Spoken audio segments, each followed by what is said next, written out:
નસવાડી ખાતે મોદી સરકારના 12 વર્ષ નિમિત્તે ભાજપના સેવા અને સ્વચ્છતા કાર્યક્રમોનું આયોજન કરવામાં આવ્યું. વડાપ્રધાન નરેન્દ્રભાઈ મોદીના નેતૃત્વ હેઠળ કેન્દ્ર સરકારના સેવા, સુશાસન અને ગરીબ કલ્યાણના 12 વર્ષ પૂર્ણ થતા નસવાડી તાલુકા ભાજપ દ્વારા વિવિધ સેવાકીય, સ્વચ્છતા અને ધાર્મિક કાર્યક્રમો યોજાયા. કાર્યક્રમની શરૂઆત ડોક્ટર બાબા સાહેબ આંબેડકરની પ્રતિમાને સ્નાન કરાવી પુષ્પાંજલિ અર્પણ કરી અને કરવામાં આવી. ત્યારબાદ સ્વચ્છતા અભિયાન, ધાર્મિક સ્થળોની સફાઈ, મંદિરોમાં પૂજન અર્ચન અને આરતીના કાર્યક્રમો યોજાયા. આ પ્રસંગે તાલુકા ભાજપ પ્રમુખ જયરાજસિંહ ચૌહાણ, તાલુકા પંચાયત પ્રમુખ વિનુભાઈ ભીલ, ઉપપ્રમુખ સુભાષભાઈ રાઠવા, પૂર્વ જિલ્લા પ્રમુખ જશુભાઈ ભીલ સહિત ભાજપના હોદ્દેદારો, આગેવાનો અને કાર્યકરો મોટી સંખ્યામાં ઉપસ્થિત રહ્યા હતા. કાર્યક્રમ દરમિયાન દેશના વિકાસ અને જનકલ્યાણ માટે પ્રાર્થના કરવામાં આવી હતી.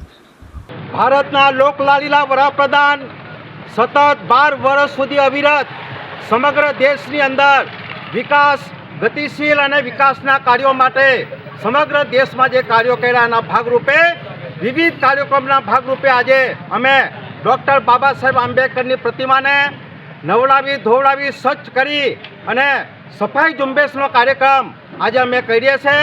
અને આજે સાંજે અંબાજી મંદિર ખાતે માતાજીના મહાઆરતીનો કાર્યક્રમ પણ અમે સાંજે રાખેલો છે.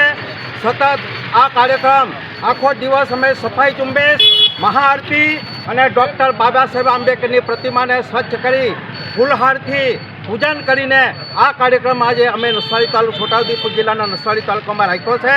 આ કાર્યક્રમમાં ભારતીય જનતા પાર્ટીના અમારા પ્રમુખ જયરાજસિંહ ચૌહાણ, તાલુકા પંચાયતના પ્રમુખ વિનુભાઈ ભીલ, ઉપપ્રમુખ સુભાષભાઈ રાઠવા અને સમગ્ર અમારા જિલ્લા પંચાયતના બરોલી જિલ્લા પંચાયતના સભ્ય લીલાબેન ભીલ, કારોબારી અધ્યક્ષ, બધા જ કાર્યકર્તાઓ આજે અમે ફુલહાર સાથે ડૉક્ટર બાબા સાહેબ આંબેડકરની પ્રતિમાને પૂજન કરીને એને સ્વચ્છ કરીને અમે સફાઈનો કાર્યક્રમ અહીંયા યોજ્યો છે.